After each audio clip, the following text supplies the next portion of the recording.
Assalomu alaykum tinglovchilar. Bugun sizlar bilan ingliz tilida adjectives, sifatlar mavzusi bilan tanishib o'tamiz. Bugun darsimizda nimalar bilan tanishib o'tamiz? Understand the adjectives. Adjectives deganimiz, sifat deganimiz nima? O'sha bo'yicha tushunchaga ega bo'lamiz. Learn different types of adjectives. Sifatlarning turli xil turlari bilan tanishib o'tamiz, o'rganamiz bularni.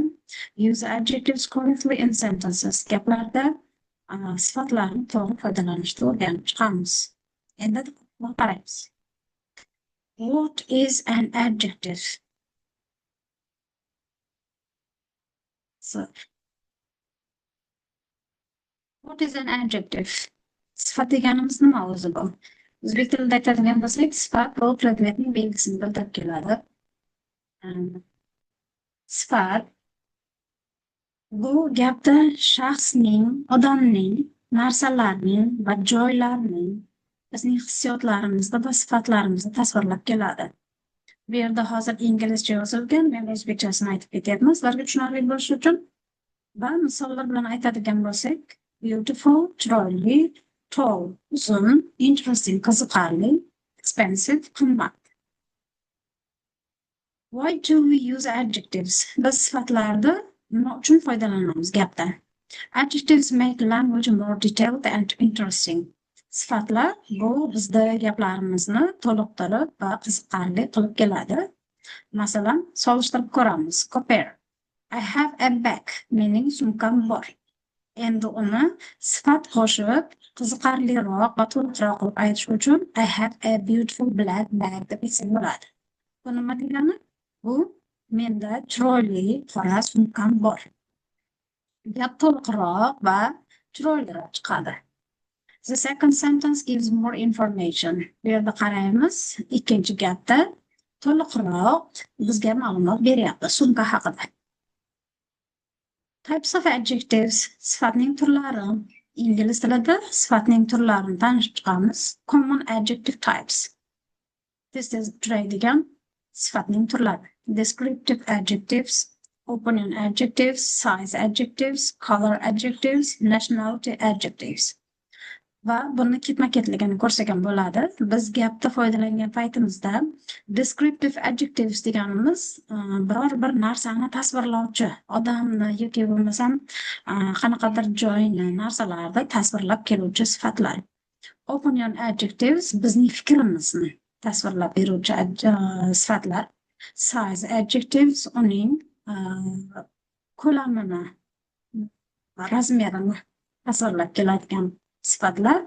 Color adjectives rangini tasvirlab keluvchi sifatlar. Nationality adjectives millatni tasvirlab keluvchi sifatlar. Millat oxirida ishlatilar ekan. Examples of adjectives sifatlarga misollar keltirib o'tamiz. A smart student aqlli talaba. A large classroom katta sinfxona. An interesting lesson qiziqarli dars. A red car qizil mashina. O'zbek food o'zbek ovqati. Adjective order hozir aytganimday sifatlarda gapning ichida foydalangan paytimizda uning ketma-ketligi bo'ladi. Biz ingliz tilida foydalangan paytimizda ketma-ketlik juda muhim hisoblanadi. Uning to'g'ri ketma-ketligini o'rganish uchun birinchi fikrimizni beramiz, o'zimizni fikrimizni beramiz. Ikkinchi uning ko'lamini, razmerini, uchinchi yoshini, to'rtinchi yosh deganda bu yerda uning odam bo'lsa yoshi, agar narsalarga nisbatan bo'lsa uning qanaqaligini aytib ketsak bo'ladi. Color rangini va oxirida noun otning ustiga keladi. Example, bitta misol keltirib o'tamiz. A beautiful small old white house.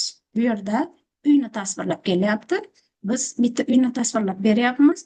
Beautiful o'zimiz fikrimizni aytyapmiz. Chiroyli. Uning ko'lamini small kichkina.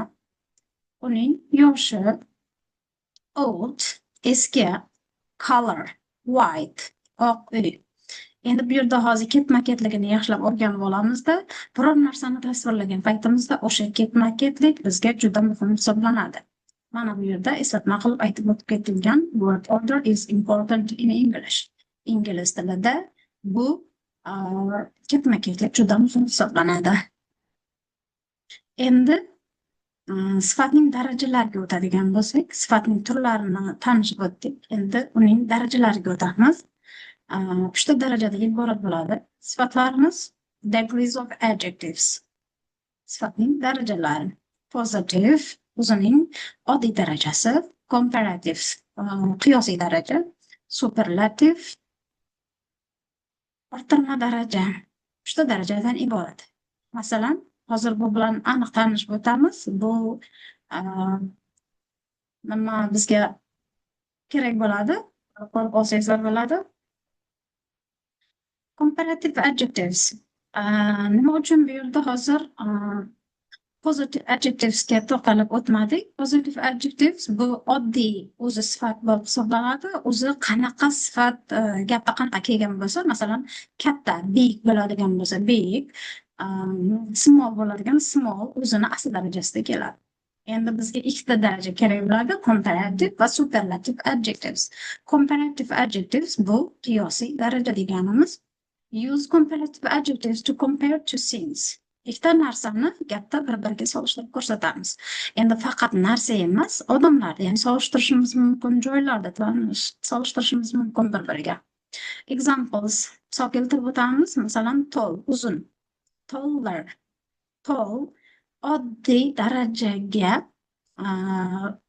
er qo'shimchasi qo'shilish orqali yasalyapti bu yerda. Bitta, ikkita bo'g'indan iborat sifatlarga er qo'shimchasi qo'shilish orqali bizga sifatning qiyosiy darajasi yasaladi. Va ko'p bo'g'indan iborat sifatlar bo'ladigan bo'lsa, sifatning oldiga more so'zi qo'shilish orqali bizga qiyosiy daraja yasaladi. Masalan, beautiful. Bu yerda hozir bizda 3 ta bo'g'indan iborat sifat bo'lib kelyapti. Chiroyli. Endi chiroyliroq deb aytishimiz uchun biz beautifullar deya olmaymiz. Qo'shimcha qo'sha olmaymiz. Beautiful so'zining oldiga more so'zini qo'shamiz va more beautiful, chiroyliroq degan sifatimiz yasaladi. Ali is taller than Tom. Ali Tomga qaraganda uzunroq. Bir bo'g'indan iborat bo'lgani uchun qo'shimchasi qo'shilib kelyapti. Agar bu yerga biz beautiful so'zini aytmoqchi bo'lsak, qanaqa qilib yasaladi? Masalan, Nadira is more beautiful than Alima deyishimiz mumkin. Nadira Alimadan chiroyliroq deyishimiz mumkin. More beautiful bo'lib yasaladi. Va superlative adjectives. Bizga hozir qanaqa sifat kerak bo'ladi o'rganishimiz uchun? Orttirma sifatni o'rganamiz. Use superlatives for the highest degree. Biz orttirma darajasini, sifatning orttirma darajasini juda yuqori darajada aytishimiz uchun kerak bo'ladi. Masalan, tall, the tallest. Hozir tall, the tallerni o'rgangandik. Endi juda uzun, juda qiziqarli, juda chiroyli deb oshirib tasvirlashni o'rganamiz. Tall sifatimizga the artikel qo'shiladi va tall sifatimizni oxiriga es qo'shimchasi qo'shilish orqali yasaladi. Tall uzun, the tallest eng uzuni. Interesting qiziqarli, the most interesting eng qiziqarlisi. Bu yerda hozir ko'p bo'g'indan iborat sifat bo'lgani uchun bizga the most degan yordamchi so'zimiz kerak bo'ladi. Interesting iziga hech qanaqa qo'shimcha qo'shib o'tirmaymiz, oldiga the most qo'shish orqali yasaladi. Sentence. Masalan, this is the best lesson. Bu juda yaxshi dars. Masalan, bu yerda the best deganimiz oshiruvchi sifat bo'lib kelyapti. Biz qilishimiz mumkin bo'lgan xatolarni ko'rib chiqamiz. Common mistakes. A red big card. Biz boya aytib o'tgandik, red rangini keyinroqqa qo'yishimiz kerak edi va uning ko'lamini rangdan oldinga qo'yishimiz kerak edi. A red big car emas, a big red car deb aytishimiz kerak ekan. Birinchi ko'lamni aytamiz, keyin rangini aytamiz. More taller. Tall degan sifatimiz bir bo'g'indan iborat bo'lyapti. Unga faqat er qo'shimchasini qo'shamiz. Taller bo'lyapti. More taller deyolmaymiz. The most tallest. Bu tall bir bo'g'indan iborat bo'lgani uchun orttirma darajada oldiga the artikli va sifatdan keyin s qo'shimchasini qo'shish orqali yasalishi kerak edi. The most tallest deyolmaymiz, the tallest deb yasaymiz. Endi bunga oid sifatlarga oid mashqlar ko'rib chiqamiz. Grammar exercise 1. Birinchi mashqimiz choose the correct adjective. Ichidan o'zimizga to'g'ri bo'lgan bitta sifat tanlashimiz kerak. It's an movie. Ikkita bizga variant berilgan interesting yoki interest. Qaysi birini tanlashimiz kerak? Bizga bu yerda sifat kerak bo'ladi. Interesting. Interesting deganimiz bu sifat, interest bu qiziqish nom bo'lib ketadi. It's an interesting movie. Bu to'g'ri gap hisoblanadi. She is qaysi birini qo'yishimiz kerak? Than me. Than degan so'zimiz bizda qaraganda. U menga qaraganda uzunroq deb aytishimiz kerak. Qaysi biri bo'ladi? Taller. Taller than me. Menga qaraganda uzunroq. Ikkinchi mashqimiz grammar exercise 2. Put the adjectives in correct order. To'g'ri nimasini strukturasini to'g'rilab qo'yishimiz kerak. Boya o'rganib chiqqandik strukturalarni. Birinchi rang qayerga qo'yiladi, ko'lam qayerga qo'yiladi, birinchi fikrimizni aytib olishimiz kerak edi. Endi birinchi gapga qaraymiz. A red beautiful dress. Bu yerda bizga rang berilyapti, fikrimiz berilyapti va ot berilyapti. Birinchi qaysi bir qo'yish kerak edi? A beautiful red dress. Bizga o'zimizning fikrimiz kerak bo'ladi. Masalan, chiroyli degan so'z biz o'zimizning fikrimiz hisoblanadi.